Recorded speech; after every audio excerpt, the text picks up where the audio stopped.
Chapter 5, Karma Sannyasa Yoga.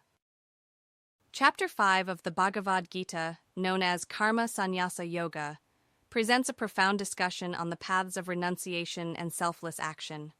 This chapter addresses a common quandary, whether it's wiser to seek spiritual liberation through renouncing worldly activities or through diligently performing one's duties without attachment.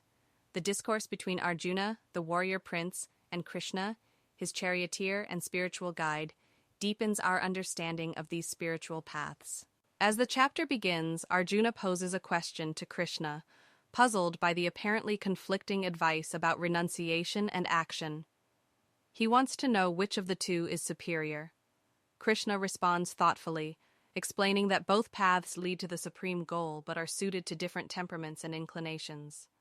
He emphasizes that while the path of knowledge involves renunciation of actions, the path of selfless action, Karma Yoga, is intrinsically easier to follow and more suited to those engaged in active life. Through Karma Yoga, one performs their duty with dedication, but without attachment to the results, which purifies the heart and leads to spiritual growth. Krishna elaborates on the nature of selfless action, encouraging Arjuna to act without selfish desires, viewing such action as a form of worship. This approach, Krishna assures, leads to true fulfillment and liberation. Performing one's duty with a sense of detachment to success or failure is key. It transforms action from a binding force into a liberating one. Krishna highlights that it's not the action itself that binds a person, but the desire behind the action. He advises Arjuna to control the mind, which is fickle by nature, by steadfast practice and by detachment. A disciplined mind helps keep one centered and peaceful in all life situations.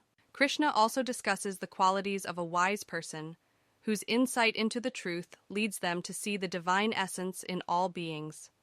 Such a person, Krishna explains, treats everyone from all walks of life with equal respect, whether it's a priest, a criminal, a friend, or an enemy. This vision of equality is the hallmark of true knowledge and spiritual realization. He stresses the importance of living a balanced life, maintaining moderation in all aspects, eating, sleeping, working, and recreation. This balance is vital for harmonizing the body, mind, and spirit, and aids a person in moving towards enlightenment. The essence of the chapter lies in encouraging us to perform our respective duties with dedication and purity of heart, without overly worrying about the fruits of our actions. Krishna closes by underscoring the peace and joy that comes from this selfless service.